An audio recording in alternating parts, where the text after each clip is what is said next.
¡Híjole! Los agarré desprevenidos, ¿va? 1, 2, 3. Gloria a Dios. Le digo yo a Ale que pues saben hacer reunión los martes. Mira qué bien les respondió la congregación. No, pues es que uno extraña. Bueno, allá en León tenemos reunión el viernes, el domingo y el viernes. Así que después, antes del COVID, teníamos reunión el miércoles. Pero bueno, durante el COVID fue complicado y ahora pues la pasamos al viernes y hemos tenido muy buen resultado. Me sorprende ver aquí a Toño del Río, que va a estar en unas semanas, allá en como 6 semanas, no es cierto, es hasta agosto, ¿va? Como en un mes y cacho, allá en León, Guanajuato. Un aplauso, que está el pastor aquí con nosotros. Yo quiero decir la verdad, yo no estaba muy seguro de invitarlo al Congreso, pero Pipe es fan de él. ¡Ay, jole! No, estoy diciendo esto para probarlo. Y yo le dije, ¿y de dónde sacaste tanta amistad con el pastor? ¿Lo conoces? ¿Y se conocieron en algún lugar? ¿En Toluca? En Chiapas, con Roy.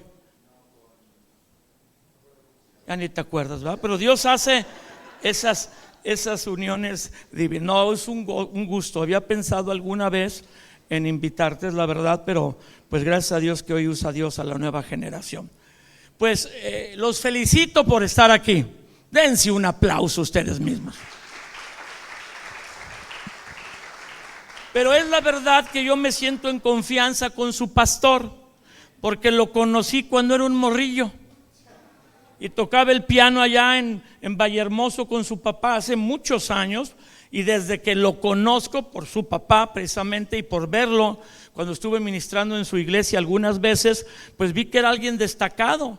Y no solamente lo vi yo creo que lo vio el pastor Alfredo y lo vio el pastor Paco, que ahora han sido como los siguientes hombres de Dios que Dios le dio para crecer. Y a causa de ellos fue enviado aquí, y a causa de que Él está aquí, Dios está con ustedes a través de Él, y esta obra fue establecida y seguirá creciendo. Usted no crea que su pastor ahorita es que Dios lo usa, lo ha usado desde joven. ¿Por qué cree que se casaron con él? Uno cree que acá, que porque uno acá echaba una mirada, que porque no se hicimos, no, es por la unción, es la gracia de Dios, porque de otra manera nomás no se casaban con nosotros, ¿va? Me da mucho gusto, de veras. Yo sí soy del Castillo. Ustedes en algún momento se hicieron del Castillo.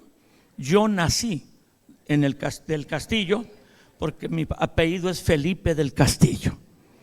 Desde el primer día que nací, cuando me registraron, soy del Castillo. Así que yo le hacía esta broma al pastor Alfredo y él siempre se reía. Él siempre se reía, brother. Me acompaña Patricio, él trabaja conmigo, es uno de mis asistentes. Y me acuerdo cuando yo me entregué al Señor a los 17 años, mi pastor, que hoy es mi suegro, ¡ay, jole!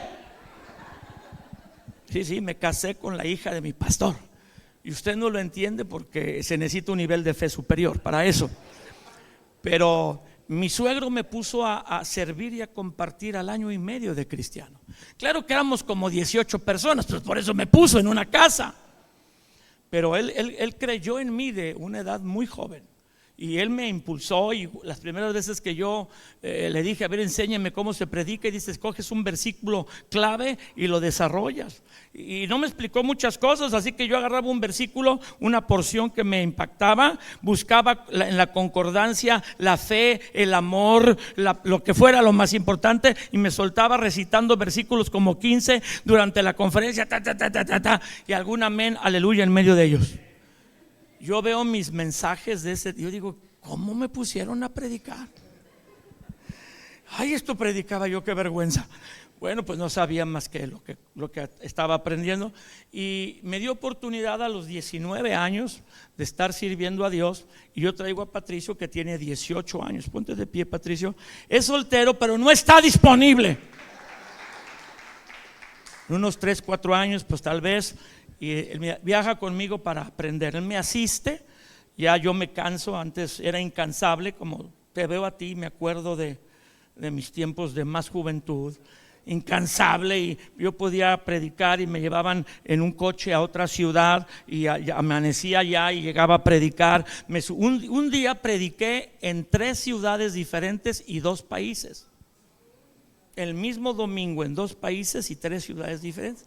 Y yo hacía como que lo apuntaba en el récord, ¿verdad? No, hoy predico en una y digo, ay, joder, ya me llevan al hotel. Tengo 61 años, pero a veces me siento de 70. ¡Ay, Padre! Pues es que cuando Dios usa a alguien que comparte la palabra, el desgaste físico, emocional y espiritual, que en otros casos nunca existe el desgaste espiritual, no se ve, pero sucede. O sea, dice una persona que estudió esto, que 1 hora de compartir el evangelio o predicar con intensidad, ¿con qué? Equivale a 6 horas de trabajo físico. 6 horas. Así que los pastores que tienen 2 reuniones, ¿cuántas? Es como si trabajaran 12 horas intensas físicamente. Y algunos que tienen locura de tener 3 o 4, como el pastor Paco, no sé cómo viven, no lo sé. No es broma, haga un estudio. El desgaste físico, emocional y espiritual. Así que, pues no es mi justificación, pero ya yo tenía 3 reuniones en León el domingo, 3 horarios. Nuestro auditorio es para 2,200 personas. Y pues llegaban, no podíamos, llegan, es como para 2,100, 2,200 y llegaban como 2,600. Así que no podíamos tener 2 reuniones, una sola reunión, tenemos que tener 2. Y empezaron a llenarse a 2,800, o sea, eran 1,400 o 1,500 y el equivalente en la otra reunión. Y decidimos abrir una tercera reunión para que todas fueran creciendo y la gente se acomodara en el mejor horario que podía, hasta que yo no aguanté.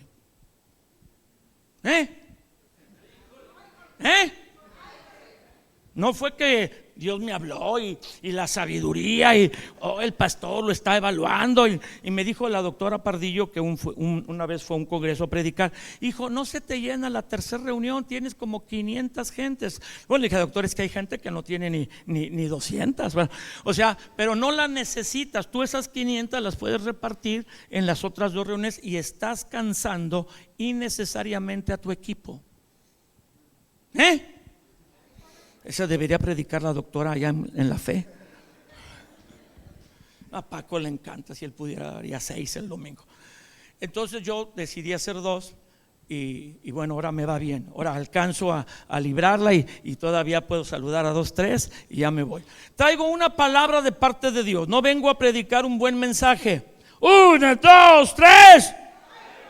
Sí, si quiere oír un buen mensaje, busque a Dante Gebel ahí en el internet. Ese es un buen mensaje, es un buen predicador. Pero yo vengo a traerles una palabra de Dios para esta casa. ¿Sí me escuchó? Vengo de parte de Dios a hablarte.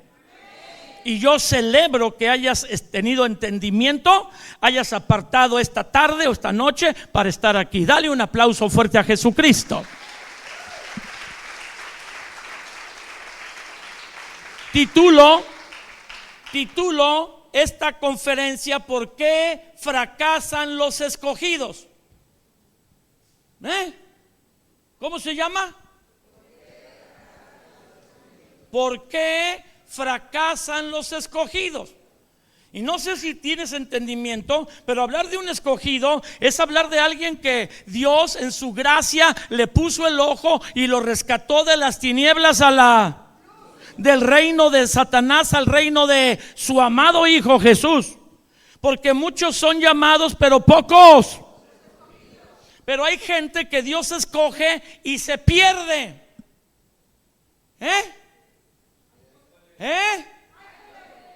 ¿O no? Digo, Dios escogió a Judas, ¿o no lo escogió? Y lo hizo de los 12. No apóstoles, bueno sí, pero dice apóstoles. Hay apóstoles escogidos que se pierden. 1, 2, 3. O líderes o pastores. Dios escogió a Saúl como primer rey de Israel. Y Dios lo escogió. Saúl se escondió. Él no quería, ahora sí que no quería, yo no quería. Y Dios lo escoge, lo pone como rey para vencer a los filisteos. Y Saúl termina consultando una adivina. Hay gente que Dios escoge, pero aunque la asignación o la decisión de Dios es llamarte a vida, depende de qué hagas tú.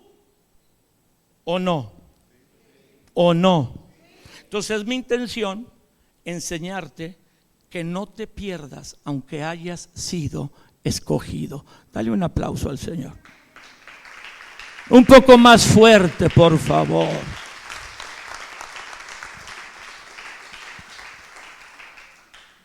Y quiero invitarles a leer una porción de la Escritura en Génesis 13, del 1 al 13.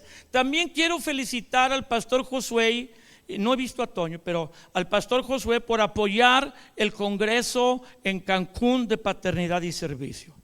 Que esta conferencia tiene que ver con la verdad de paternidad, mas no está enfocada hoy en el aspecto de desarrollar la paternidad espiritual y ser verdaderos hijos de una casa espiritual, aunque lo mencionaré, sino está enfocada en prevenir que personas y iglesias escogidas se separen del propósito y el destino que Dios tenía para ellos. Porque dice el profeta Jeremías en el capítulo 28: yo sé los pensamientos que tengo acerca de ustedes, pensamientos de bien y no de...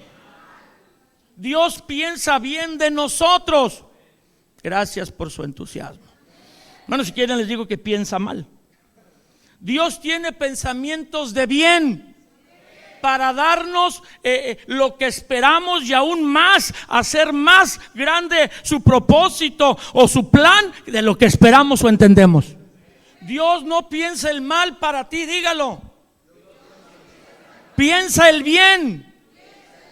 Dios no se levanta cada día. Bueno, no se puede levantar porque nunca se acostó. Pero Dios no piensa cada día, a ver qué mal le hago a fulano. No, al contrario, aunque tú y yo a veces hacemos el mal o nos acostamos mal de un día para el otro, Él piensa cada día que nuevas deben ser cada mañana sus misericordias, y te da una nueva oportunidad para que camines en el amor y en la voluntad de Dios. Él no piensa en tu mal, piensa en tu bien.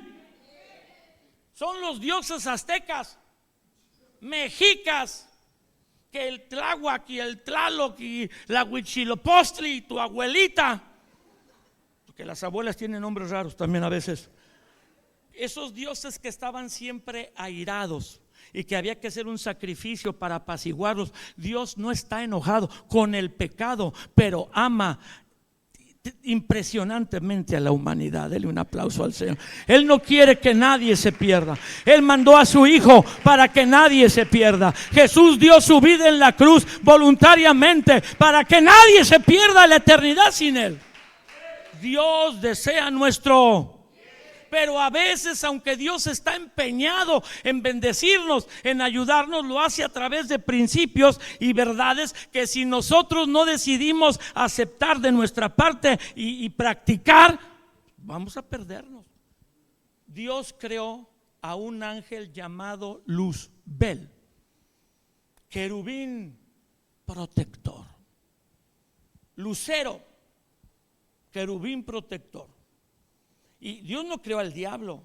Él no crea cosas. Pues por favor, el diablo nació o se hizo. Se hizo, brother, se hizo. Dios lo hizo, pero no lo hizo diablo.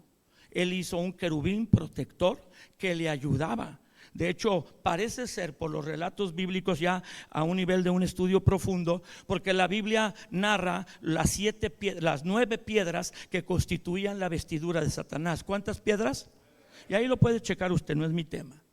Que son las mismas con las que están construidos los muros de la Nueva Jerusalén. Dice la Biblia que hay 9 capas de piedras preciosas en el muro de la Nueva Jerusalén, y son las primeras 9 son iguales a las que tiene descritas Satanás en su vestidura. Él se paseaba por las piedras de fuego.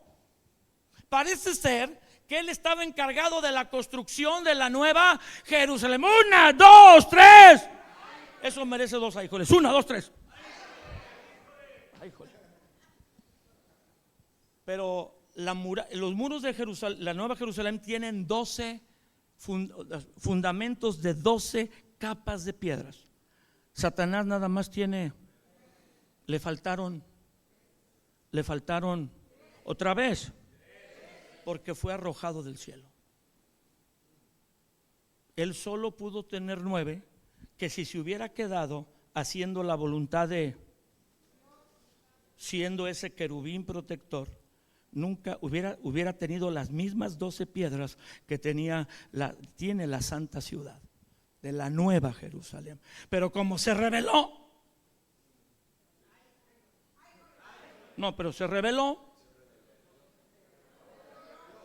fue echado. Se sintió tan bello, tan bonito. Ay, qué bello soy, qué bonito soy, cuánto me quiero, que se le olvidó que fue creado. Y dice: me subiré al monte de Dios y me sentaré en el trono de Dios y me dejaré alabar. Porque era tanta la gloria que Dios le había dado, tanto la responsabilidad. Era como la mano derecha de Dios. Eso es lo que trata de decir la Biblia. Pero él se levantó en orgullo. El primer pecado se llama orgullo.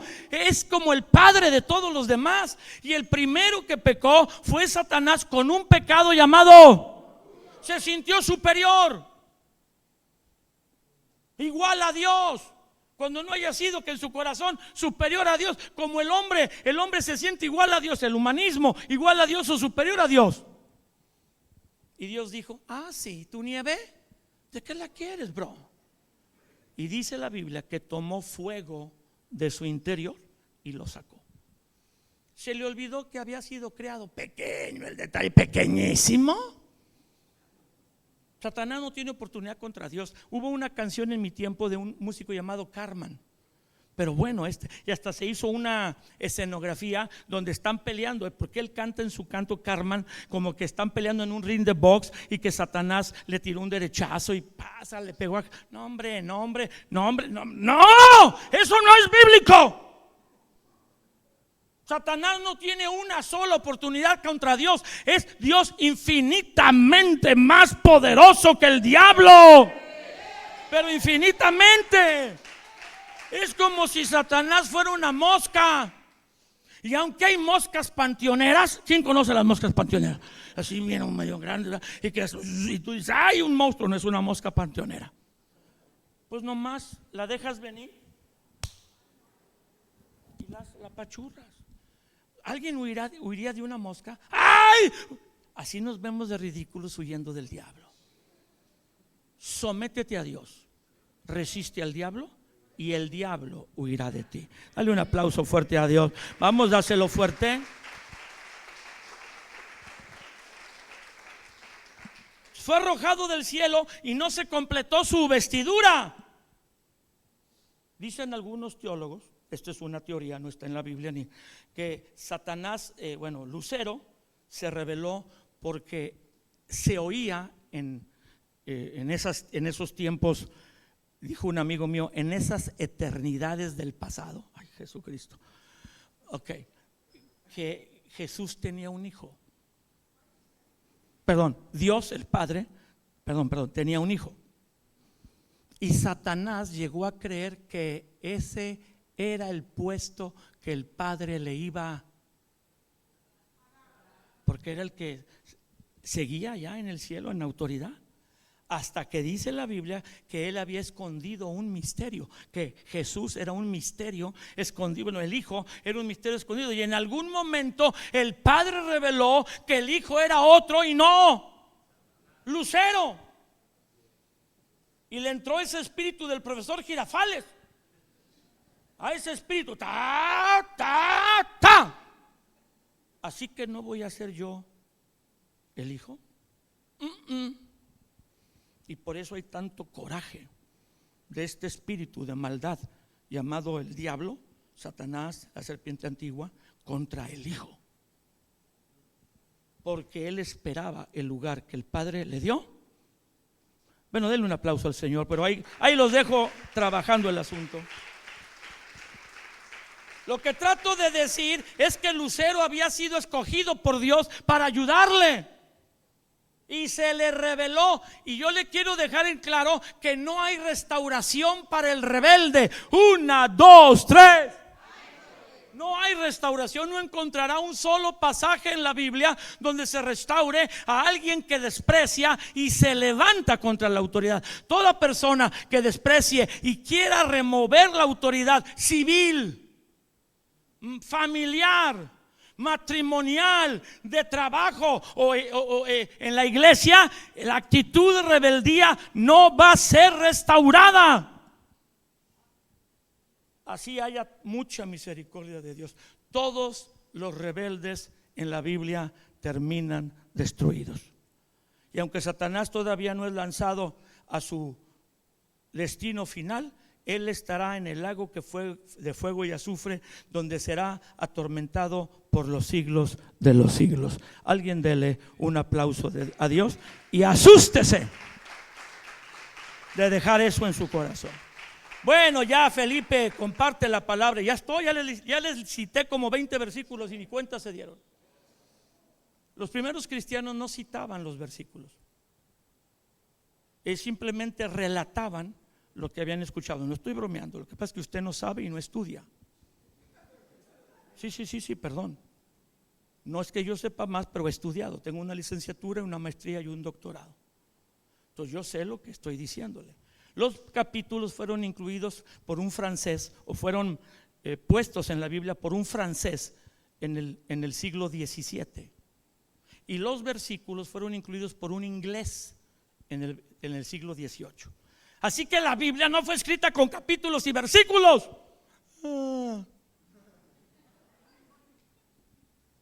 Fueron escritos con los libros como una narración continua. Dígalo. Ahora, es extraordinario, o sea, es extraordinario porque yo creo que Dios guió a estos hombres, el francés y el inglés, a poner capítulos y versículos para ubicar los pasajes, pero nos ayuda en localizar, pero no nos ayuda en entender. Una vez que tú ya has leído la Biblia unas 4 o 5 veces completa en capítulos entonces léela continua, empieza un libro y dale, porque vas a encontrar que hay ideas que abarcan varios capítulos, o a veces hay 2 ideas en un mismo capítulo. Y que como está dividida, que ahora la pesca milagrosa y ahora la mujer del flujo, como está dividida en esos bloques, a veces no, la división no ayuda a entender, porque no hay que desconectar la parte anterior al versículo a ese pasaje con la que sigue, con la otra. Es una narración continua. Para comprender la Biblia hay que leerla de corrido. Empieza Mateo y léelo de principio a fin. Empieza el primer libro de Reyes y léelo del principio a fin, para que tengas la comprensión mejorada. Pero primero pues, aprende a leer en capítulos y versículos. Génesis 13. Subió pues Abraham de Egipto hacia el Negev, él y su mujer, con todo lo que tenía, y con él Lot. Digan conmigo, con él Lot. Muy bien. Y Abraham era riquísimo en ganado, en plata y en oro. Y volvió por sus jornadas desde el Negev hasta Betel, hasta el lugar donde había estado antes su tienda entre Betel y Jai, al lugar alto que había hecho antes allí, e invocó allí el nombre del Señor. También Lot, que andaba con Abraham, tenía ovejas, vacas y tiendas. Diga también Lot. Verso 6. Y la tierra no era suficiente para que habitasen juntos, pues sus posesiones eran muchas y no podían morar en un mismo lugar. Hubo contienda entre los pastores del ganado de Abraham y los pastores del ganado de Lot, y había testigos. Había gente que no tenía pacto con Dios. Había naciones vecinas, el cananeo, el fereceo, habitaban entonces en la tierra y veían cómo se agarraban del chongo. Bueno, ese es el contexto. Hubo pleito o contienda entre los pastores de Abraham y los pastores de Lot. Eso de que los pastores se pelean está tan viejo como Génesis 13. Ahora, llamo la atención que no había pelea entre Abraham y Lot, sino entre sus. Muy bien. Así sigue siendo hoy. Los pastores en una ciudad se pelean por las ovejas que se cambian de congregación. 1, 2, 3. Igualito, idéntico. Bueno, esta es una circunstancia de se peleaban por el agua de un pozo. Bueno, dice entonces el verso 9, el verso 8 y 9. Entonces Abraham le dijo a Lot, diga, le dijo a Lot, no está toda la tierra, no hay altercado entre nosotros dos, entre mis pastores y los tuyos, porque somos familia, somos hermanos. Él era su sobrino. No está toda la tierra delante de ti. Yo te ruego que te apartes de mí. Abraham le dice, yo te ruego que te apartes de mí. ¿De quién viene la idea? Entonces, yo te ruego que te apartes de mí. Si fueres a mano izquierda, yo iré a la derecha. Si tú fueres a la derecha, yo iré a la izquierda. Y alzó Lot sus ojos. ¿Qué alzó Lot? ¿Qué alzó Lot? Y vio toda la llanura del Jordán, que toda ella era como de riego, como el huerto de Edén, como el huerto del Señor, como la tierra de Egipto en dirección de Zoar, antes que se destruyesen las ciudades de Sodoma y Gomorra. Entonces Lot escogió, diga, Lot escogió lo que vio. Otra vez, Lot escogió lo que vio. Igual que Eva. En el relato de la caída de Génesis 3 dice que Eva vio el fruto del árbol de la ciencia del bien y del mal, el cual era codiciable, vio y tomó. Igual que Acán en Josué capítulo 7, donde él ve el manto babilónico, los 30 lingotes de plata y 30 monedas de plata y un lingote de oro. Vio. Alzó Lot sus ojos y vio que la llanura era próspera como el huerto de Edén. Entonces Lot escogió lo que vio, la llanura del Jordán. Lot se fue hacia el oriente y se apartaron el uno del otro. Hay varios versículos que hay que señalar como los peores de la Biblia, o los más complicados, y este es uno de ellos. Se apartaron uno del otro. Dígalo. Diga, eso no va a pasar conmigo y mi pastor. No te escucho, repítelo. Eso no va a pasar conmigo y mi pastor. Yo no me voy a apartar de mi pastor, pase lo que pase. Diga, es como un matrimonio hasta que la muerte nos separe. Alguien dele un aplauso al Señor. Vamos, más fuerte.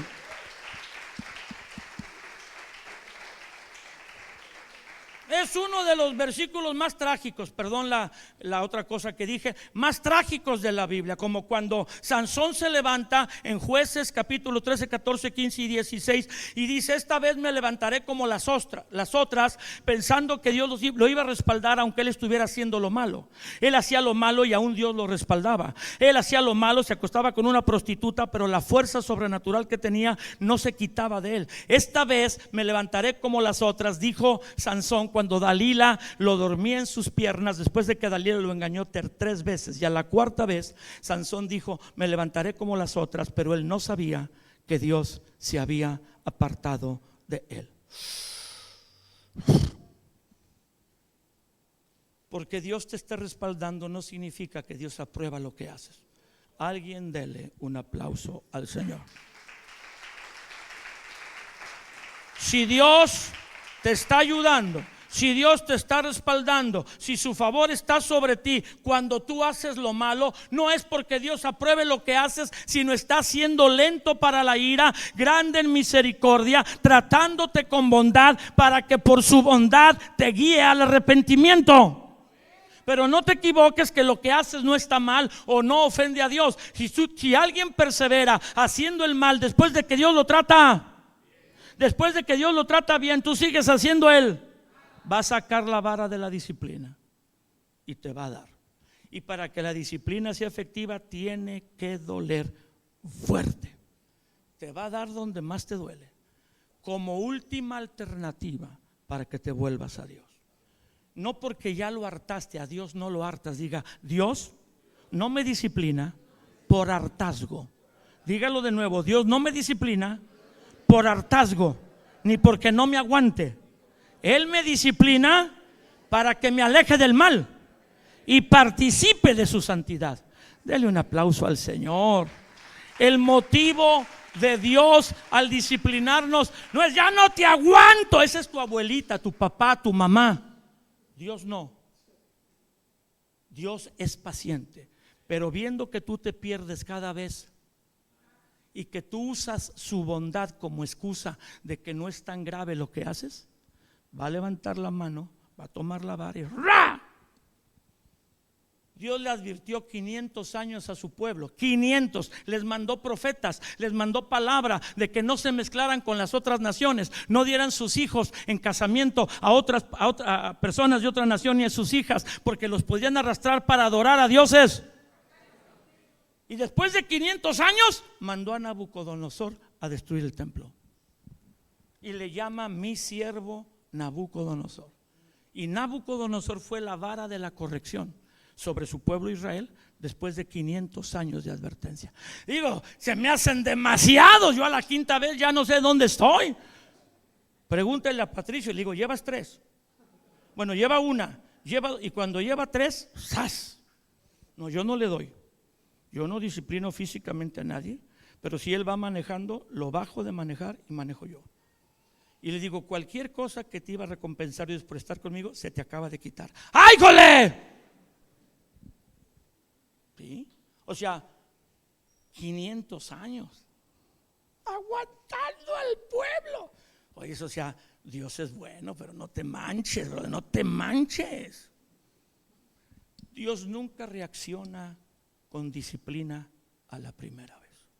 Me estoy arriesgando, pero pues tengo 43 años de cristiano, 37 de pastor, y soy presidente de una universidad teológica. Por eso a veces los cristianos se confunden. Si anda mal, ¿por qué Dios lo usó haciendo un milagro? Porque irrevocables son los dones y Dios lo hace a veces no por el pastor o el líder, sino por la persona que tiene fe. No lo sabemos, pero Dios respalda al que anda mal para guiarlo al arrepentimiento. ¿Para qué? Dios es bueno con el que no debe ser bueno, para que su bondad, la grandeza de su paciencia, lo guíe al arrepentimiento. Romanos 2:4. Ponlo en la pantalla nomás para que nos demos un quemón. Pero no vayas a creer que lo que haces mal no tiene sentido para Dios.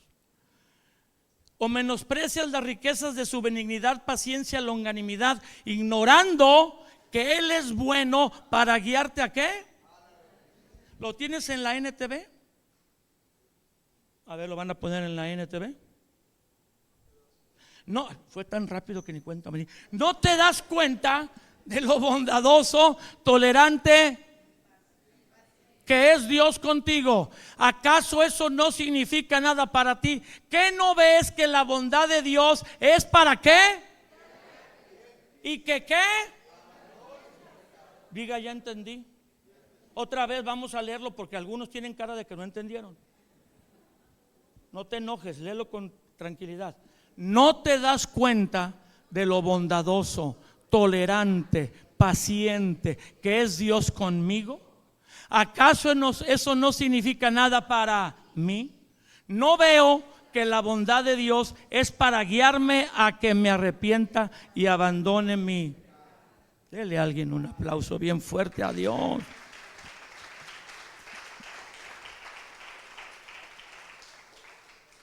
Entonces Abraham le propone: te ruego que te apartes de mí, si fueres a la mano izquierda, yo a la derecha, si tú a la derecha, yo a la izquierda. Alzó los ojos, bla, bla, bla. Verso 11, Lot escogió para sí toda la llanura del Jordán. Se fue Lot al oriente y se apartaron uno del otro. Verso 13, Abraham, ¿a dónde se fue? Acampó en la tierra de Canaán, la tierra de promesa. Él había salido de Ur de los caldeos para ir a Canaán. Él escogió lo que Dios le había dicho que le quería dar. En tanto que Lot habitó la llanura, la llanura próspera, y no se fue a vivir luego a Sodoma. El versículo 1 dice que al mes siguiente él alquiló la residencia en las lomas de Sodoma, porque los ricos se van a las lomas. y fue poniendo sus tiendas hacia Sodoma.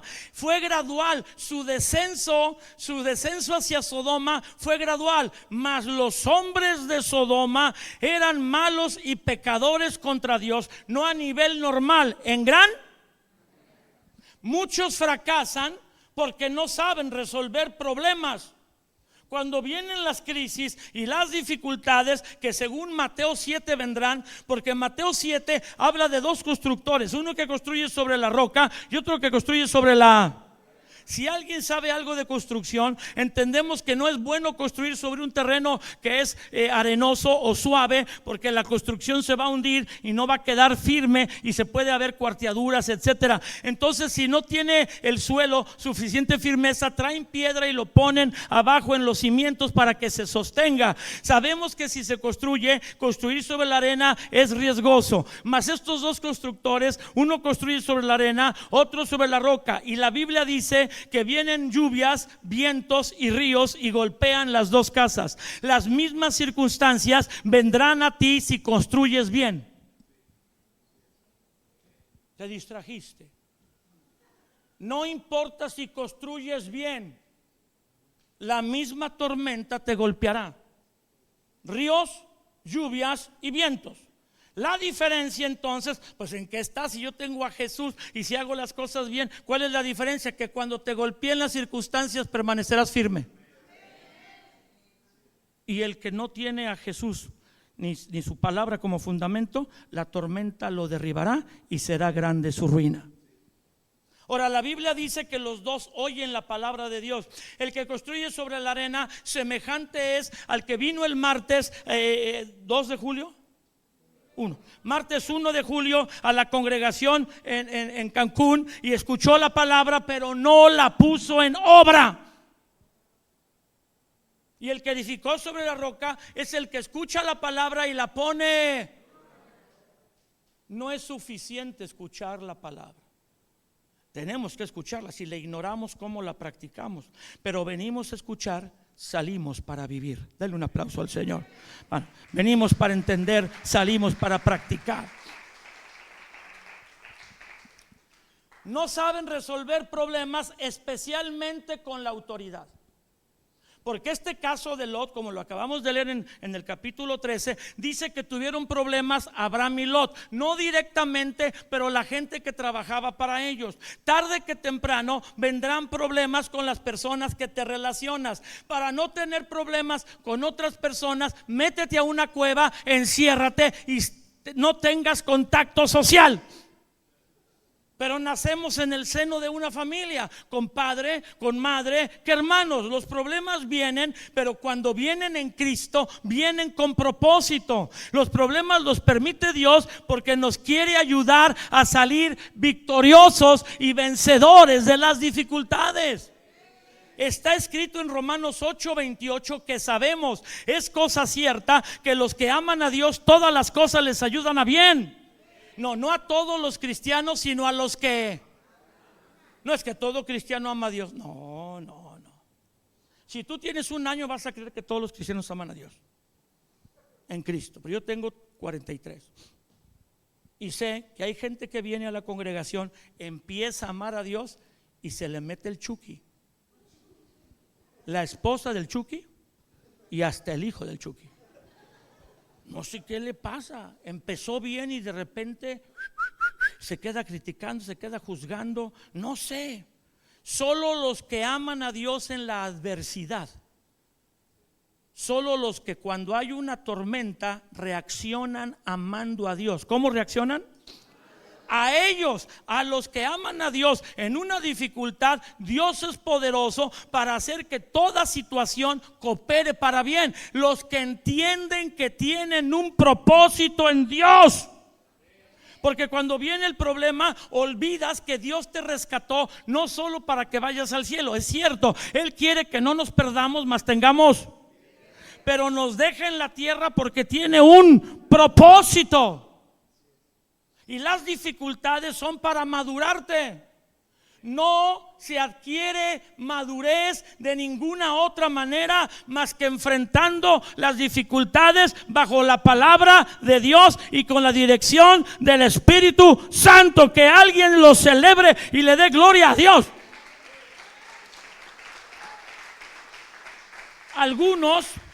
Algunos debemos tener menos problemas, menos dificultades, porque aprendemos lo que Dios nos dice y lo hacemos. Aprendemos del sufrimiento de otro y decimos, no, yo no voy a hacer eso, y aprendemos por sabiduría, viendo a otro padecer. Pero hay algunos que vemos a otros padecer, que Dios nos habla, entendemos y no lo ponemos por obra. Entonces Dios permite el sufrimiento para que nos profundicemos en Él, nos volvamos a Él, y cosas que no podíamos ver ni dejar de nuestra propia vida, en el sufrimiento las vemos y las dejamos.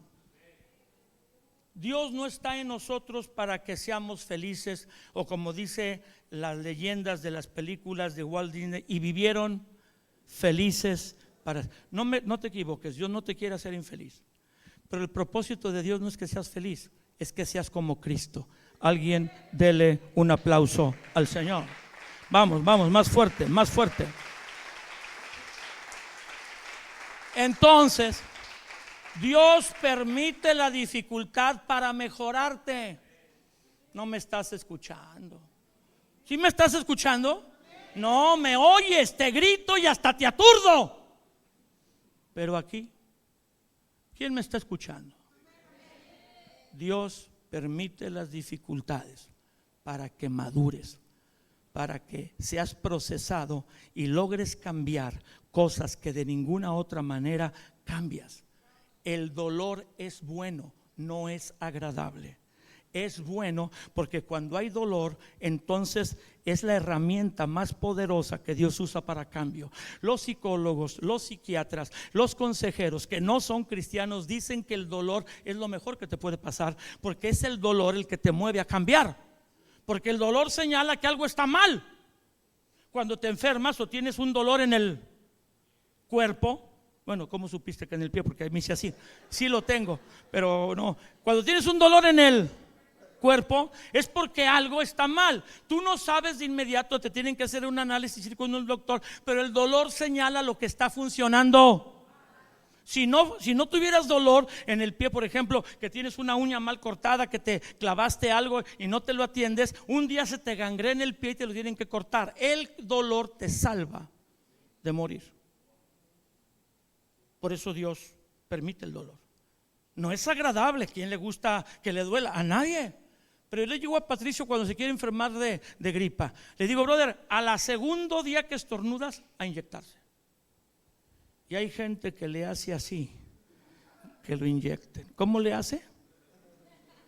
Dígale, le HH. Pregúntele al vecino, ¿te HH? Vecino, contéstale, a veces me HH. Hay gente que le huye a las inyecciones. Pero yo prefiero que me inyecten al segundo día a estar a los 15 días que me inyecten y ya contagié a 20. Te estoy hablando tú que le sacas a las inyecciones. Yo le digo a Patricio que te inyecten. Soy su pastor, soy su jefe en el trabajo y no me hace caso. Oren por mí.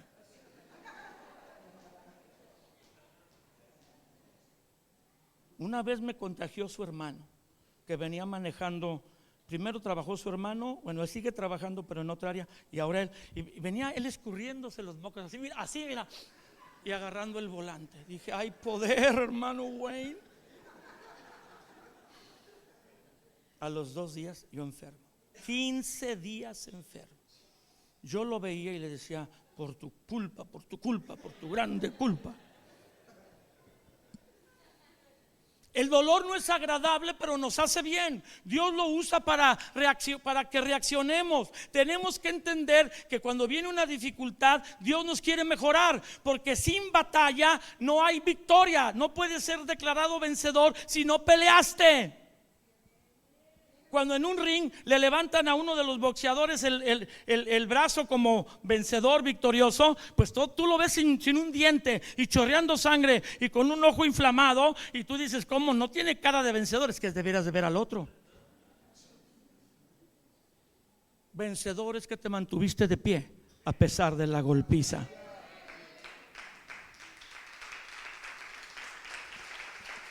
Y nos mantuvimos de pie porque Dios nos sostuvo. Dale un fuerte aplauso al Señor. Tarde que temprano surgirá un roce, un mal entendimiento entre los que caminan juntos, para que te prepares. Es inevitable que algún día surja una fricción entre los que caminan juntos, entre el esposo y entre los padres y entre los pastores y entre el pastor y su equipo. No sé a dónde se fueron todos. Entre Josué y Paco. Ay, líbrame, Señor, líbrame. El problema no es que haya un roce, una fricción. El problema es que no lo sepas resolver. Alguien dele un aplauso a Dios. Pues cuando haya un roce, una fricción, resuélvelo. ¿Sabes cuántas veces he tenido discusiones con mi esposa? Bíblicas, claro, discusiones bíblicas. En esa área de las mujeres, cállense y sus esposos les enseñan.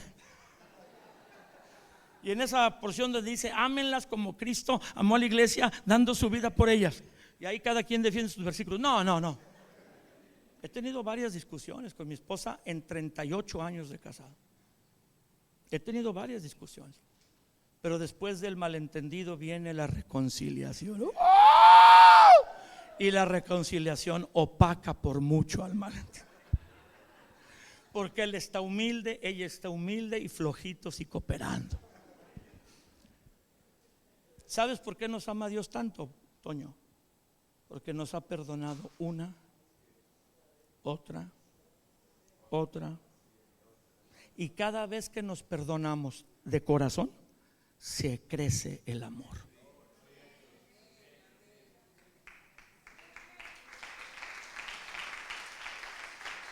Si Dios nos ama habiendo sido pecadores, ahora que somos sus hijos y nos sigue perdonando tanto, pues nos ama más, ¿sale? Yo amo tanto a mi esposa porque me ha salido carísima en el perdón. Le he invertido tanto perdón que no. Yo pienso en ella cuando viajo y lloro, bro, me quebranto. Pero yo digo, qué cochino espíritu me está esperando en León, que cuando llego a León no se lo puedo decir. Hay espíritus territoriales. No, sí se lo digo. Pero es cierto, mientras más perdonas a una persona más la amas. Entonces, si tú quieres amar más a alguien, si quieres amar, salte y dile que aunque sea quien sea, ¿verdad? Yo sé que creo que es la gobernadora, porque en Guanajuato tenemos gobernador, aquí también. Ay, padre, yo fui monaguillo y se me quedó alguna maña. Ay, jole, es el sexenio de las mujeres. Ok, ¿en qué estaba yo? Mientras más perdonas, más amas. Lo ves en cualquier matrimonio. Yo tengo 37 años o 38. Pregúntenle a las personas casadas, ¿por qué te amas más ahora que antes? Porque el amor ya no es solo atracción, sexo, montaña rusa, fuegos artificiales. El amor ahora es decisión. Es un amor más profundo. Es un amor de que estoy contigo porque decidí hasta que la muerte. Y Dios me ayuda a guardar mi palabra. Y cada día estás más hermosa y toda la gente la ve más arrugadita, con más pancita. Dice, es que las uvas son dulces, pero las pasitas son más dulces. Alguien dele gloria. Tú no sabes lo que estoy diciendo. Tú estás muy joven.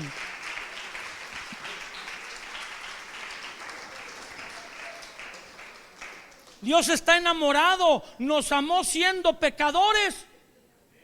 Ahora somos sus hijos. No hijos, hijos.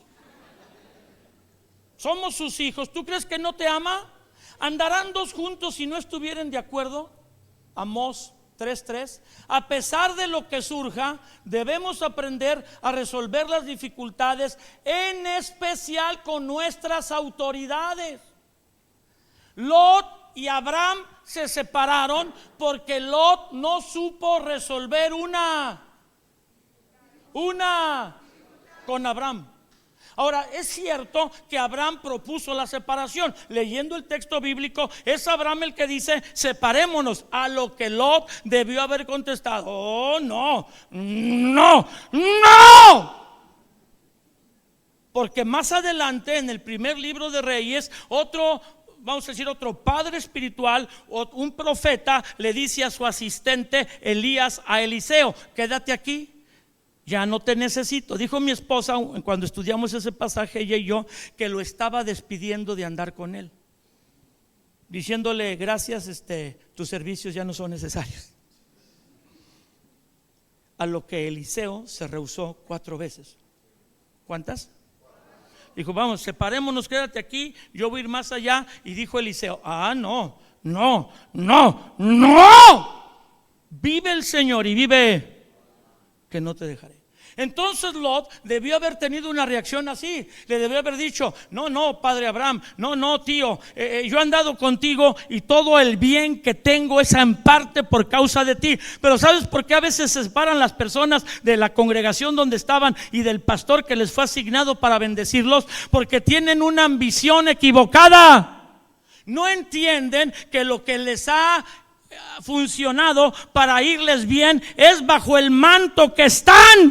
Alguien exalte a Dios. Vamos. No entienden que mucho de lo que Dios les da es por el Abraham que los cuida. ¿Sí me entendieron? No, no me entienden. Es que es pretencioso dejar tu orgullo a un lado. Es pretencioso, difícil que tú tengas que decir: pues es cierto, yo no sería quien soy por Dios, por mi esposa y por mi pastor. Bueno, yo lo digo, tú respeto tu religión. Yo, Felipe del Castillo, no sería quien soy sin Dios. Mi esposa es la segunda persona después de Dios que más me influye o ha influido. Mis pastores y mis padres y algunos mentores, en ese orden. Mi esposa, Dios, bueno, en la tierra, mi esposa, mis pastores. Trigo y miel es lo que es por la influencia de los doctores Pardillo, y a mí no me da pena reconocerlo. Eso significa que yo tengo que quitar a un lado mis méritos. Yo no tengo méritos. Yo no me hubiera escogido como pastor.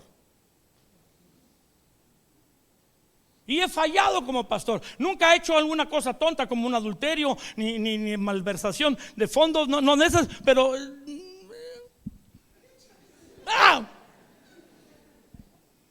cuando soy confrontado a la luz de Dios, porque fallé con un consejo, que le llamé la atención a alguien inadecuadamente, que he herido a personas y se han ido de la iglesia porque yo, no Dios, las herí.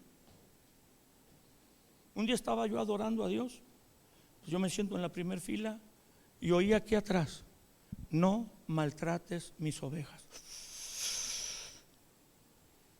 Yo dije: eso fue para el de atrás, a ver quién está atrás.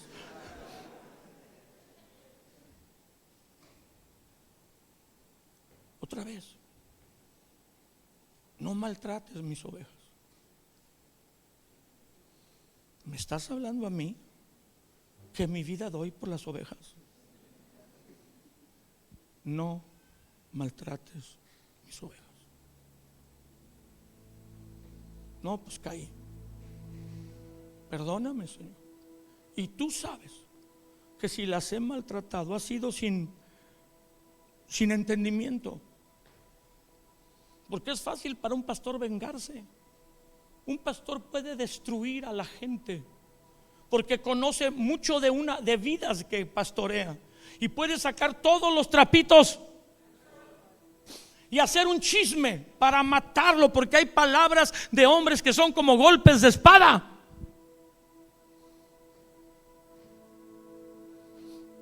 Y un pastor tiene que tener al Espíritu Santo para guardar la confidencialidad de lo que sabe y seguir sirviendo al que es un monstruo disque cristiano. Ya me pusieron la musiquita y no crean que no me doy cuenta. ¿Tú mandaste ponerla? Bueno, yo me sujeto. Tengo 5 puntos, pero más voy a dar uno.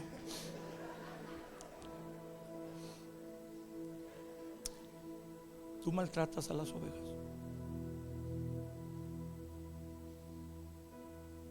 Tú, líder, maltratas a las ovejas que ni tuyas son. Bueno, tampoco son del pastor, pero son más del que tuyas. Porque tú tienes una autoridad delegada. ¿Cómo me escogiste, Señor? Tengo tantos errores. Pues sí, Felipe, te escogí a pesar de conocer tus errores. Si tú no dependes de mí, no sirves. Separado de mí, pegado a tu capacidad, pegado a tu experiencia, pegado a tu habilidad, pegado a tu doctorado, sin mí no sirves. Sí, Señor.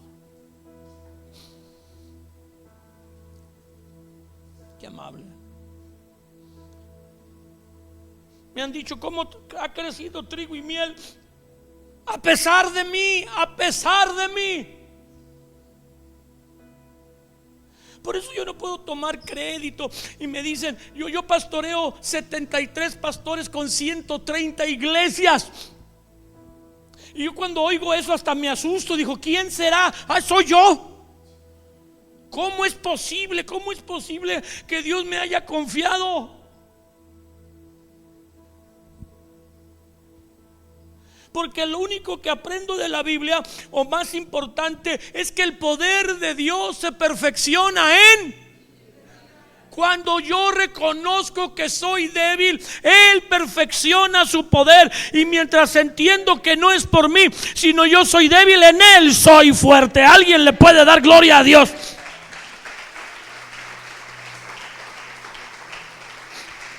Y si esa fuera una razón por la cual Dios hace lo que ha hecho en trigo y miel y en la red de trigo y miel, entonces sí, por algo he hecho, entender mi incapacidad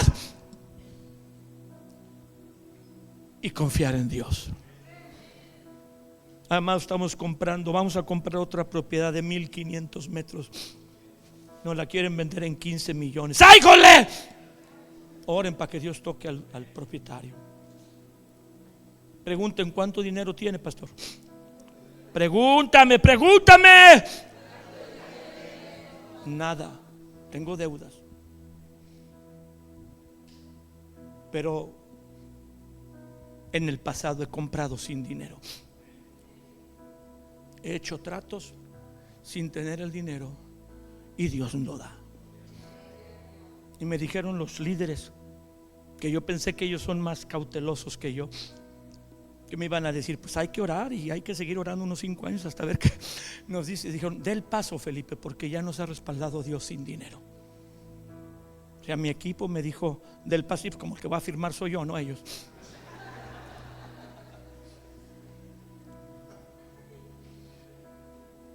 Dios nunca nos ha dejado quedar mal. He dado pasos sin dinero, porque la fe no es hacer un presupuesto y caminar en él.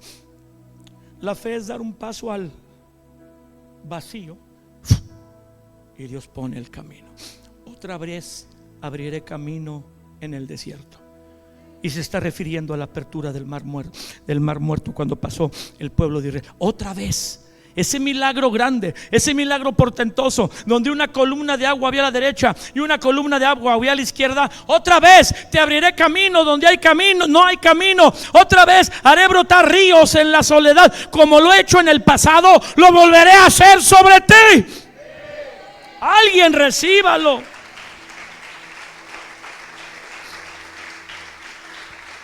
Había N maneras de resolver ese problema. Le podía haber dicho Lot a Abraham, ¿qué me recomiendas? No dice el pasaje, entonces Lot fue, levantó un altar, ofreció un sacrificio y le dijo a Dios: ¿qué dirección tomo? Dice que levantó la vista, no un altar, que levantó la vista, no un sacrificio. Cuando hay que tomar una decisión importante, no importa la experiencia, la habilidad que tengas, tienes que consultar a Dios, porque es Dios el que guía nuestros pasos, o debe guiarlos. Cuando Lot se separa de Abraham, no hay una alusión a que Lot orara. No hay una alusión a que levantar un altar. Abraham levanta 7 altares registrados con claridad en la Biblia. Se puede llamar un título de una conferencia: Abraham el constructor de altares. Un altar es un lugar de encuentro, un lugar alto para encontrarse con Dios. Hasta el diccionario de la Real Academia Española dice: lugar alto para tener un encuentro con la deidad. Una sola vez Lot no levantó un altar después de que se separa de Abraham, porque me imagino que levantó altares cuando andaba con Abraham. Una sola vez no se menciona a Lot orando, porque Lot, número 2, se guió por lo natural y no por la fe. ¿Por qué fracasan los que han sido escogidos? Porque se guían por vista, no por fe. Y aunque estamos en un mundo material, nosotros tenemos un espíritu, y el mundo real es espiritual y se refleja en el natural. Dígalo conmigo: el mundo real es espiritual. Lo que no veo es más real que lo que veo, pero no se ve con estos ojos. Con los de la fe sí, con los del espíritu sí, porque por la fe entendemos haber sido constituido el universo por lo que Dios habló. La verdadera vida es la espiritual. No me entienden. Por eso el cristiano no debe tener temor a la muerte. La muerte física es la separación del alma y el espíritu del cuerpo, pero la gente no se aniquila. No hay muerte en la Biblia como dejar de existir o aniquilación. La muerte significa separación. ¿Qué significa la muerte? La muerte física es la separación de tu alma y tu espíritu de tu cuerpo, pero sigues vivo. Sigues vivo. No mueres. El cuerpo muere, tú no. No me creen, mire, tienen cara de que no me creen. ¿Quién invitó a este pastor hereje? En la parábola del rico y Lázaro, la única donde Jesús menciona el nombre de uno de sus personajes. No hay otra parábola donde nombre a la persona. Parece ser que todo mundo sabía a quién se refería. Y el rico haría cada día banquete con esplendidez. ¿Cada qué? Ahora, no me digas que está exagerando, porque es que Jesús es el que está hablando. O sea, yo sé que los ricos de nuestro tiempo tienen un banquete cada fin de semana, y que echan una carne asada cada domingo en sus granjas allá en Monterrey. Digo, porque aquí está Josué y varios de ustedes son de Monterrey, ¿verdad? Sí, hoy nomás estaba entrando y me encontré unos de Monterrey. Estos llenan la tierra.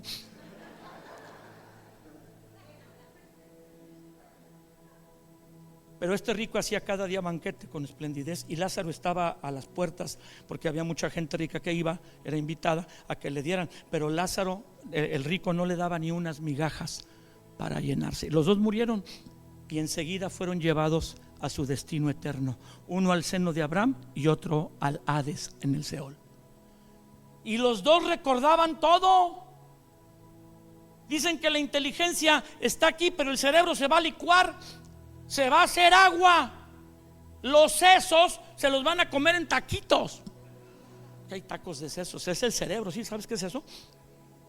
El cerebro se va a deshacer. Pero la gente en la vida eterna sigue teniendo inteligencia. La inteligencia puede estar mientras tenemos el cuerpo aquí, pero está aquí en el espíritu. Alguien dele un aplauso a Dios.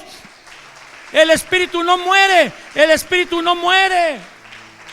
Por eso el que alimenta a él es más inteligente. El que peca más se embrutece, se hace sonso, lo reprueban. Por eso tiene que ser tranza para pasar. Pero el que guarda la palabra dice la Escritura, la palabra hace sabio al sencillo, y ahí está escondida la inteligencia. Dale un aplauso a Dios. La palabra te da sabiduría, te da inteligencia. Todos los días a la palabra. ¿Cuándo? Bueno, entonces Lot escogió según lo que le iba a dar prosperidad en la tierra, y Abraham escogió la tierra del pacto, la que le iba a dar prosperidad eterna. No podemos entender, no tengo tiempo de entrar ahí, que Dios escogió una franja de tierra en el planeta, una franja, un cachito de tierra en todo el planeta, para que fuera el ombligo del mundo.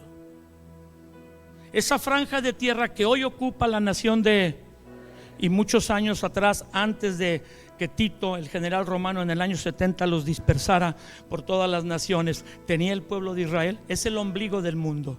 Era donde en la antigüedad, por la orografía o la geografía, se juntaban 3 continentes: Europa, Asia y África.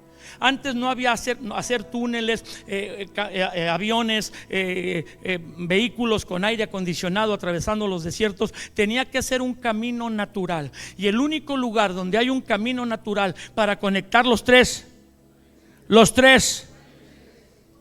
es esa franja junto al mar Mediterráneo que hoy ocupa Israel, tal vez el Líbano.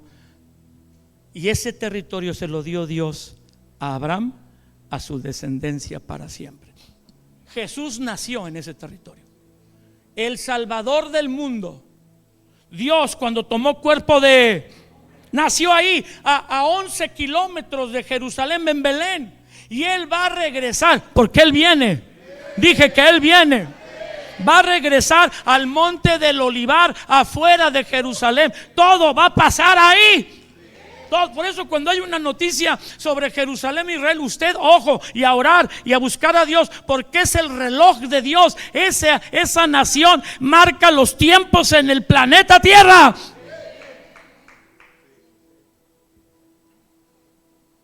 Ahí va a regresar Jesús.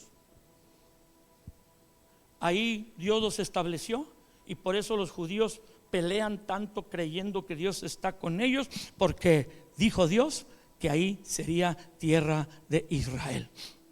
Pero Lot se separa por lo que ve, y Abraham escoge Canaán, o sea, la tierra de Israel. Denle un aplauso al Señor. Voy a terminar ahora sí. Ya yo llamo al tecladista. Ahí hay alguien que nos ayude con el tú mero. Sí, pues ya, si este es el pastor, ya tengo que terminar ahora sí. Número 3, y los voy a dejar picados. Nos alejamos de la gente correcta. Número 1, no resolvemos con sabiduría los conflictos. Número 2, decidimos por lo que vemos y no por dirección divina. Decidimos por lo que nos va a dar prosperidad física, pero no espiritual. Mucha gente me pregunta: me están invitando a este trabajo donde me ofrecen pero voy a tener que dejar a mi familia y solo la voy a poder ver una semana al mes, no tengo lugar donde congregarme, los domingos me ponen a trabajar. Le dije: bueno, puedes probar, pero si esa decisión te aleja de Dios y de tu familia, es una trampa. Entonces tu alma tiene precio, y tú vas a ser guiado como Lot por lo que ves y no por lo que Dios tiene preparado para ti. Nada que te aleje de Dios viene de Dios. No importa cómo te lo canten, cómo te lo presenten. Nada que te aleje de tu familia física y espiritual viene de Dios. Dios te planta en una congregación como una segunda familia, porque en la primer familia, yo no lo digo por otros, lo digo por la mía, fracasamos. Mis padres se están divorciando. Yo viví en el infierno. Los que dicen: yo tuve una visión del infierno, yo lo viví. 4 años el infierno vino a mi casa. Mis papás peleando en un infierno. Lo conozco. Y alguno va a decir: pero eso no es un infierno, Felipe, son problemas. Bueno, si el infierno es peor que eso, olvídate, yo jamás lo quiero. Y muchos de nosotros no tenemos una buena referencia familiar. Por eso muchos jóvenes hoy no se quieren casar, porque la vida de donde vienen con sus papás no es un modelo. Y aunque los papás vengan a Cristo, fue un liazo antes de venir a Cristo. Y muchos hijos están lastimados por sus papás, por no decir todos. Y algunos rehúyen casarse porque tienen miedo de que tengan una vida igual. Pero en Cristo se hace una nueva criatura. Las cosas viejas pasan y todas son hechas nuevas. Y aunque estamos destinados a repetir los errores de nuestros padres, estamos destinados a repetir los errores de nuestros padres, a menos de que algo más poderoso suceda. Y eso más poderoso es Cristo y su bendición sobre nosotros.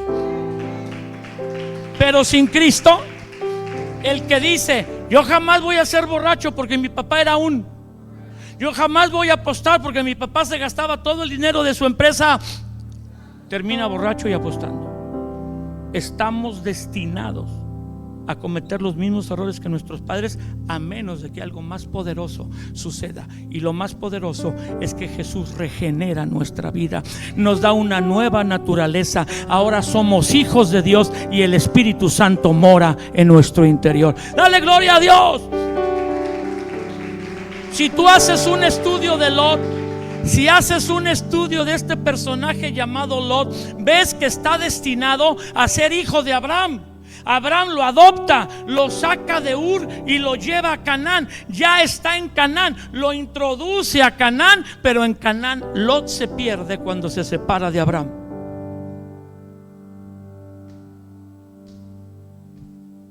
Haz un estudio sobre el personaje bíblico llamado Lot. Y Lot se pierde en la tierra prometida. ¿En dónde? En donde ya Dios los quiere establecer para florecer, porque anduvieron errantes, pero en Canaán los quería establecer para florecer. De hecho, en la generación que comandó Moisés 500 años después de Abraham, conquistan la tierra prometida, se establecen, vienen los jueces, viene Saúl, David, Salomón, se establecen. Pero la caída de Lot comienza al separarse de su pastor. 1, 2, 3.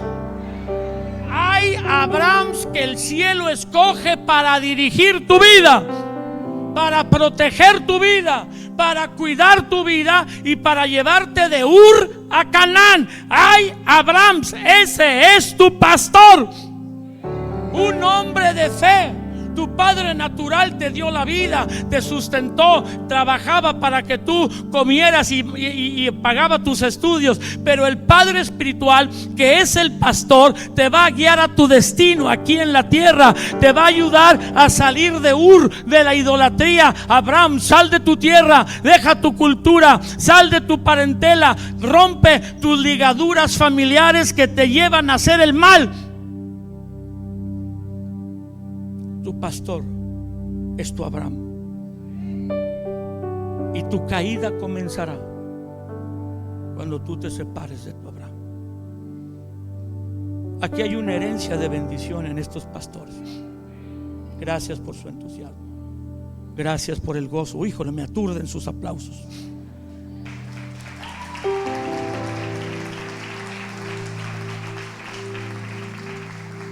Yo soy observador. Esta pareja de pastores, Josué es leal a su papá, pero leal a su pastor Paco. Y Paco fue leal a su pastor Alfredo, y Alfredo fue leal a su pastor Roger. Vienen bajo una cadena de pastores o de líderes que nunca se han separado de su pastor. Alguien celébrelo y dele un aplauso al Señor. ¡Vamos!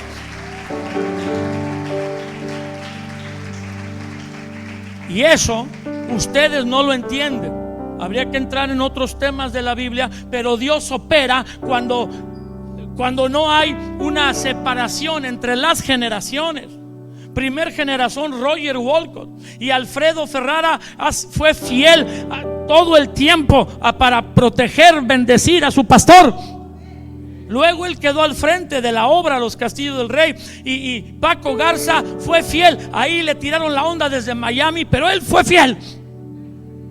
Y yo estuve ahí cuando el pastor Alfredo decía: dile algo a Paco que va mucho a Miami.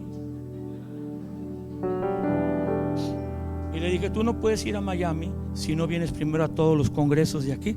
Y dicho y hecho, él fue a todos los congresos de ahí y a Miami. Hasta que un día le tiraron la onda bien feo. Y él dijo, ah, no, yo vengo a aprender. Yo sé de quién soy hijo. Padre de la gloria, guárdanos. Diga, guárdame, Señor. Porque un día te van a tirar la onda y tú tienes que saber de quién eres hijo. Ay, soy hijo de Dios. Todos, brother, todos, hasta algunos mormones y católicos. Yo creo. Sí, porque buscan a Dios. Pero tienes que saber aquí en la tierra quién es tu pastor, quién vela por tu alma como quien ha de dar cuenta. Y Abraham era el pastor de Lot. Lo sacó de Ur, lo trajo a Harán, lo metió a Canaán. Y cuando hay una bronquilla ahí, separemos, y el otro, va que vas. No manches, brother. Y empieza su caída. Se va alejando hasta meterse a Sodoma. Y la Biblia dice, los hombres de Sodoma eran pecadores y perversos en gran. ¿Por qué se mete a un lugar que Dios decide destruir? ¿Qué hace un justo en Sodoma? Es que él fue a esa colonia, trabaja en esa empresa para ganarlos. Él va a ganar a los no cristianos. No ganó a nadie. Lot, en 30 años o 25 que vivió en Sodoma, no ganó a nadie. Cuando Dios lo saca, solo él, su esposa y sus hijas. Y a fuerzas, cuando sus yernos les es expuesto a los yernos que Dios va a destruir la ciudad, no le creen. Dicen, ay, se le botó la canica a mi suegro el pastor. Y nomás porque los ángeles lo tomaron de la mano, así dice, por las misericordias de Dios, y lo sacaron. Salieron a aletazos de los ángeles. Pero como su corazón no salió, la esposa de Lot, y Dios les había dicho, corran por su vida, no volteen. Y la esposa de Lot volteó y se convirtió en estatua. Y las hijas de Lot, que no habían sido educados en la escuela cristiana, neta, estudiaron en la prepa de Sodoma y en el tecnológico de Sodoma. Entonces, cuando ellas ven que cae fuego y azufre del cielo, imagínate ahorita estar bajo un bombardeo, fuego y azufre. Las bombas son fuego y azufre. Pero ahora imagínate hace 3000 años. Ellas creyeron que todo el mundo se había, y que todas las ciudades habían sido, ellas no lo sabían, que nomás habían sido las ciudades junto al mar muerto, las de la llanura. Entonces, creyendo que ya no hay hombres, tienen una brillante idea. Dijo la mayor, emborrachemos a nuestro papá y durmamos con él para quedar embarazadas de él y tener descendencia. ¿Cómo se llama eso? Incesto. Aquí en China, aquí ya hace 3000 años. ¿Por qué se les ocurre cometer incesto con su? Pues porque fueron educadas en Sodoma. Te estoy hablando, tú que tienes tus hijos en la preparatoria y el tecnológico de Sodoma, te estoy hablando. ¿Qué esperas de tus hijos sino lo que tú mismo hiciste para que los educaran? Y las muchachas estudiando en el mundo, en Sodoma, se les ocurrieron ideas sodomitas. Síguele. Dijo mi pastor, es más importante levantar la escuela que la iglesia. ¿Qué es eso? ¡Ay, jole! Ya se le perdió la brújula al doctor Pardillo porque tiene 92 años. Dice, si viene una persecución, cierran las iglesias, pero no las escuelas. Fíjate nomás el pastor, mi pastor. Dice, en la escuela tienes a los niños 6 horas al día. En la iglesia las tienes 2 a la semana, si te va bien y los papás los llevan. Así que es mejor invertir en las vidas que serán el futuro, 6 horas que 2 a la semana. Así que llegando a León, me levantas las escuelas. Yo tengo 2 escuelas, entonces ya tengo la autorización para levantar la tercera. Tengo una con la SEP, una con el sistema EISI, y como Enrique Bremer es mi amigo y me da mucha carrilla, voy a levantar una con el sistema LAM. No se ría. Tengo una escuela con la SEP, otra escuela con el sistema EISI, una universidad cristiana. Imagínense si yo creo en educar. ¿Creeré o estaré jugando? Y voy a levantar una 4ª escuela. No digo que la iglesia no es importante. Claro que es. ¿Quién crees que sostiene todo eso? Pues la obra de Dios. Pero dijo mi pastor: ahí tienes a los niños o a los estudiantes 6 horas diarias, y acá te los prestan 2 horas a la semana. Alguien déle un aplauso a Dios. Termino. Oiga, pastor, ya tiene mucho terminando, pero no dije ya acabé.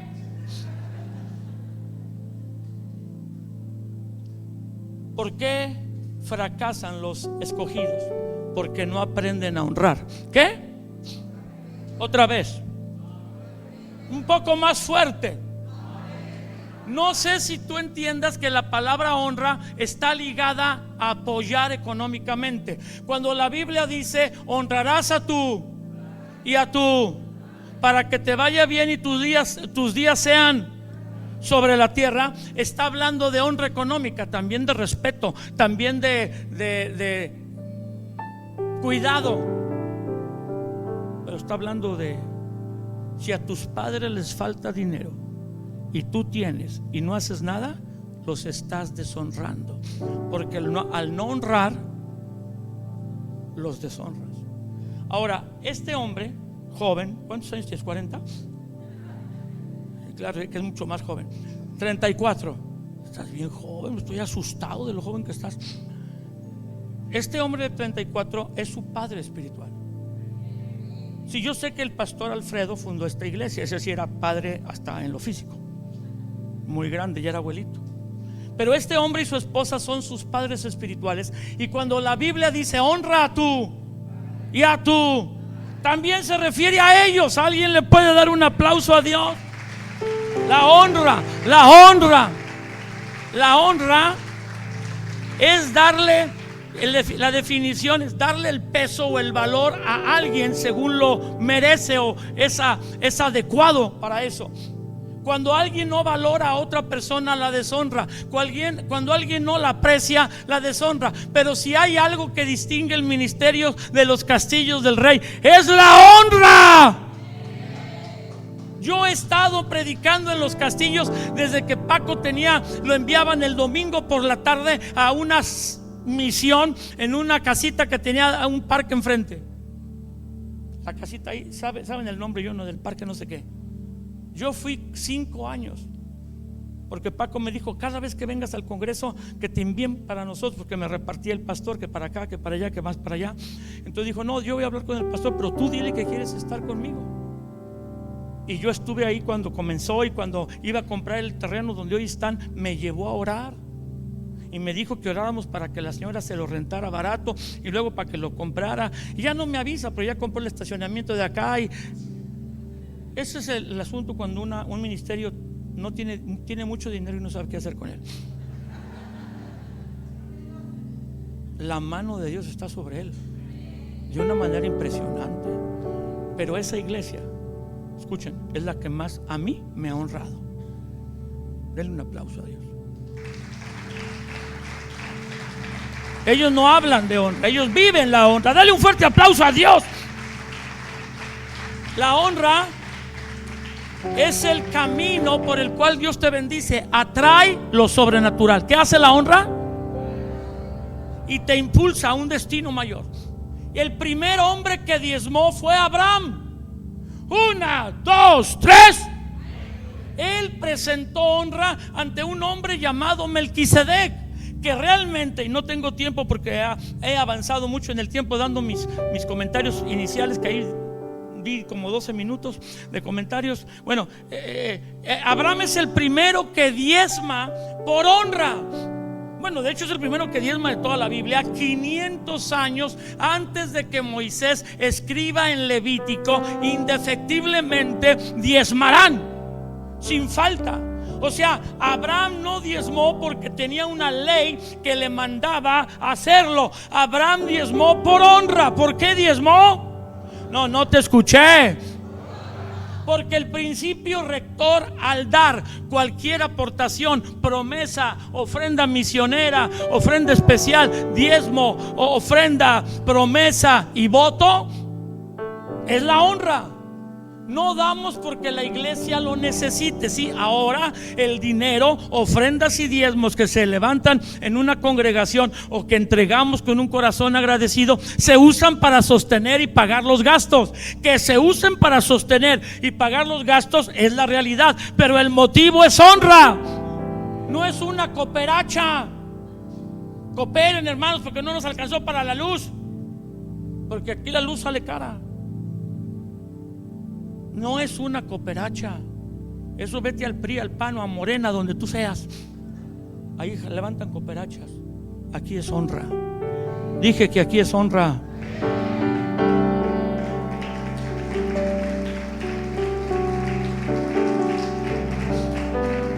Las primeras personas en la Biblia que dan son Caín y Abel, hijos de Adán y Eva. Pero en Génesis 4, cuando Caín y Abel dan una ofrenda del fruto de su trabajo, Abel era pastor de ovejas, dio ovejas. Caín era labrador de la tierra, dio frutos de la tierra. Cada uno debe dar el fruto de su trabajo. Cada uno debe dar según Génesis 4. ¿Quién le dijo a Caín y Abel que dieran? Hay dos respuestas: o sus padres o Dios mismo. Porque nomás había 4 habitantes en el planeta Tierra: Adán, Eva, Caín y Abel. ¿Quién le dijo a Caín y Abel que dieran? Dios o sus padres. ¿Por qué dieron si no hay templo? ¿Por qué dieron si no hay tabernáculo donde ofrecer sacrificios? ¿Por qué dieron si no hay sacerdotes? ¿Por qué dieron si no hay ofrendas para consumir, o sea, animalitos? Dieron por honra. ¿Por qué dieron? Porque reconocemos que Dios es nuestro proveedor. Reconocemos que de Él viene, Él es la fuente. Usa nuestro trabajo, pero Él es la fuente. Él es el que provee. La bendición de Dios es la que enriquece y no añade tristeza con ella. Hay 4 beneficios de diezmar. Liga tu corazón a Dios. Jesucristo dijo en Mateo 6:21: porque donde está tu tesoro, ahí estará. La gente dice que ama a Dios, pero no da. Tú te ligas a donde pones el dinero. Dígalo. No digas tú, pues me la estás tirando. Di: yo me ligo.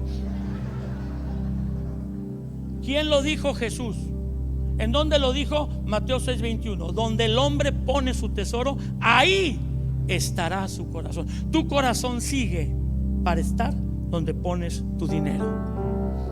Entonces damos para ligar nuestro corazón. Diezmamos nos hace respetar a Dios y temer. Dice la escritura en Deuteronomio 14:23: en la presencia del Señor comerás la 10ª parte de tu trigo, tu vino, tu aceite, de los primogénitos de tus manadas y rebaños. Lo harás en el lugar donde Él decide habitar. Así aprenderás a temer siempre al Señor tu Dios. El temor a Dios se aprende. Dígalo otra vez. También los pastores lo aprendemos. Según la porción de Deuteronomio 14:23, lo aprendemos diezmando. Traerás tus diezmos, comerás, te alimentarás espiritualmente en el lugar que Dios escoge que los entregues. Así aprenderás a temer al Señor siempre, para que aprendas a temer a Dios todos los días. El que no diezma no teme a Dios. No te equivoques. Ahora hay gente que dice que ama a Dios, pero no lo respeta. Como el esposo que ama a la esposa, la agarra llenándola de besos, pero no le suelta el chivo. Y la esposa dice: bueno, pues no le fue bien. A la siguiente quincena: ay, amor, cómo te quiero, qué hermosa eres. Y la llena de piropos, pero no suelta el billete. A la tercera quincena le dice: ay, amor, y la lleva por ahí a pasear y le compra una paleta de 20 pesos y no le da la quincena. Le va a decir la esposa: No me ames tanto, demuéstramelo. El que le dice a Dios que lo ama, pero no es capaz de entregarle a Dios lo que Él dice que es de Él, no lo ama. Bueno, perdón, no lo respeta. Es un amor emocional, pero no verdadero. Porque si tú amas a alguien, das o haces lo que esa persona te dice por agradarle. Dale un aplauso a Dios. Vamos. El temor a Dios se aprende. Al diezmar vences la avaricia. La raíz de todos los males es el amor al dinero, y la única manera de romper el espíritu de mamón o el espíritu de la riqueza de este mundo que aprisiona los corazones. El dólar dice in God we trust, pero debería decir in God. Confiamos en Dios. El gringo no confía en Dios, confía en la lana. La mayoría. El Dios más competitivo contra nuestro Dios en este mundo es el amor, el cual, cuando un cristiano lo pone en primer lugar, es apartado de la fe y es traspasado de muchos dolores, raíz de todos los males. Cada vez que damos, estamos dándole un apachurrón al espíritu de avaricia. Dice Colosenses 3:5: hagan morir lo terrenal en ustedes: fornicación, impureza, pasiones desordenadas y malos deseos y avaricia. ¿Qué es? ¿Qué es la avaricia? ¿Qué es retener más de lo que es justo? ¿Qué es no darle a Dios cuando Él te dio todo lo que tienes? Y es un ídolo. Idolatría es amar los bienes de este mundo. Dice la traducción del lenguaje actual: por eso den muerte a todos sus malos deseos. No tengan relaciones sexuales prohibidas. No sean indecentes. Dominen sus malos deseos. No busquen amontonar dinero, pues es lo mismo que adorar dioses falsos. ¿Qué es amontonar dinero? Y la última razón por la que damos es por honra. Honra, Proverbios 3, 9 y 10. Honra al Señor con tus y con las primicias de todos tus frutos. Serán llenos tus graneros con abundancia y tus lagares rebosarán de mosto. Dice la traducción TLA: demuéstrale a Dios que para ti Él es lo más importante. Dale de lo que tienes y de todo lo que ganas. Así nunca faltará ni comida ni bebida. ¡Ya acabé! ¡Ya acabé! ¡Ya acabé! Todos hagan gracias a Dios. Los ministerios, las personas llamadas escogidas fracasan porque no saben resolver problemas cuando vienen, en especial problemas con su autoridad. Las personas escogidas fracasan porque cuando deciden en base a lo que ven, no en base a la dirección del Espíritu Santo. Porque los que son guiados por el Espíritu, estos son hijos de Dios. Porque hay que decidir sin que lo que decidamos nos aparte de Dios y de nuestra familia. Número 3, fracasan los escogidos porque se alejan de la persona correcta que Dios puso para bendecirte. El mal de los cristianos en México es de las iglesias que se dividen. Digan en fuerte voz: con la ayuda de Dios, yo quedaré firme en el lugar donde Dios me ha plantado, en la casa a la cual Él me ha integrado y bajo el pastor que el cielo me ha asignado. Guárdame, Señor, en el lugar donde me has puesto. Dame sabiduría para resolver los conflictos.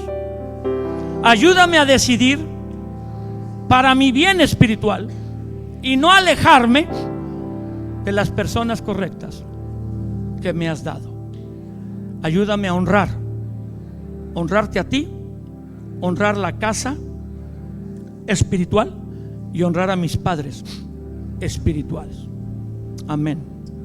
Amén Amén y amén.